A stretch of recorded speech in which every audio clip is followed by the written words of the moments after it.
I'm here today at the wonderful Young Israel of Fort Lee, just over the GW, headed by the incredible Rabbi Zev Goldberg, president of the Rabbinical Council of Bergen County.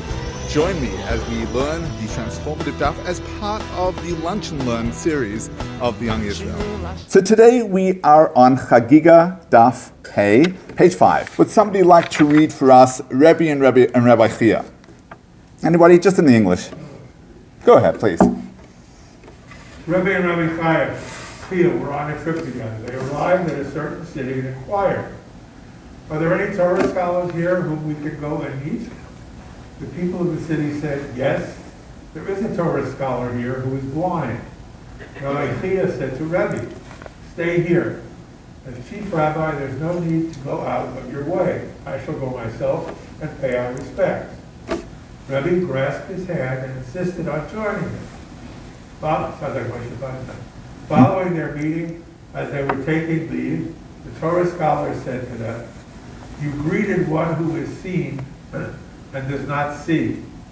May you merit being seen by the one who sees and is not seen." Rebbe exclaimed to Rabbi Chia, "Now, had I listened to you and not gone to greet him, think about it. I never have received this extraordinary bracha." They said to the blind scholar, "From whom did you hear this?" He replied, "I heard it from the instruction of Rabbi Yaakov, and as Rabbi Yaakov of Kfar Pitaya would meet and greet his teacher every day. When he became elderly, he said to him, 'Do not despair, my master, that my master is unable.'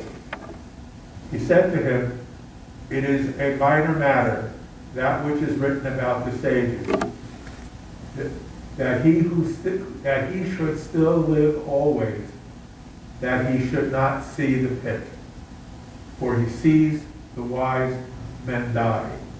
Just as one who sees sages and their death will live, all the more so who sees them in their lifetime." Thank you so much. Okay, so what we see is a piece of Gemara here that we might be familiar with the practice, but we don't necessarily all know the source of what we do. Let me tell you a story.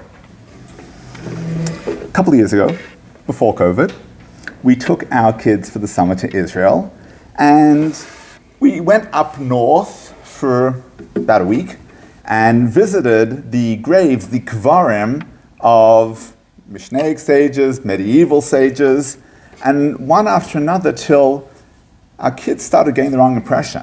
My wife turns to me, she's like, "This is how they're going to remember Israel. Israel is a dead place where you go to visit dead people." And at that point we realized that no, at the same time we need to be able to show that Israel is alive and well and there's so much exciting, wonderful, alive 21st century going on in Israel. But if you ever wondered, where does it come from that we go to Kvarim? It's straight out of the Gemara. But what's interesting in the Gemara here is that you see the Gemara tells us that if we are going to visit the sages after their lifetime, then how much more so should we be seeing them during their lifetime? And what I do in this piece that I call meaningful travel is to say that no matter when or where you go, whether it's yourselves, whether it's with children and grandchildren, you want to be able to make sure that that your trip is spiritually meaningful. Every place that you go, you want to be able to say, I love the tacos in Mexico City, but more than I love the tacos, I don't know how many of you have seen the incredible shuls. Been to Mexico City, anybody? Incredible, most extraordinary shuls in the world, right? And there are people who miss them. I can tell you, while we're in Mexico, so in Cancun, the tourists go to, there's Chabad there by the coast, but there's also, happens to be a modern Orthodox shul just a little inland where the locals daven. And this is the way that we need to be thinking as Jews, as committed Jews, as observant Jews.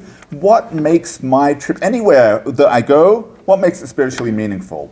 Spiritually meaningful can mean to be able to daven at Kvarim and be able to not only daven and ask that we have that our dearly departed tzaddikim intercede on our behalf, but more than that, to be able to connect. It's a moment to connect. It's a teaching moment that we can teach our children.